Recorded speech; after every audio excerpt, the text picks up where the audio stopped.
ভাই বোন, মা বাবার দুই নয়ন, সুখে দুঃখে মিলে মিশে থাকবো আজীবন।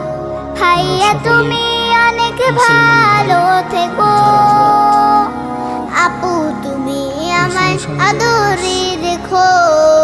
ভাইয়া তুমি অনেক ভালো থেকো, চেষ্টা করব আপু তুমি আমায় আদরে রেখো। আপু তুমি আমায় আদরে রেখো। আপু তুমি আমায় আদরে রেখো। আয়াতুল কুরসি পাঠ করলে রাসূল সাল্লাল্লাহু আলাইহি ওয়াসাল্লাম বলেছেন ওই ব্যক্তি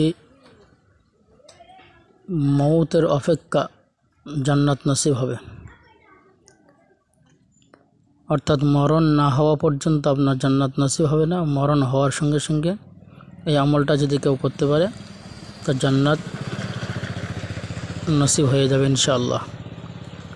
আমরা সকলেই এই আয়াতুল কুরসিটা বেশি বেশি পাঠ করার চেষ্টা করব ইনশাআল্লাহ।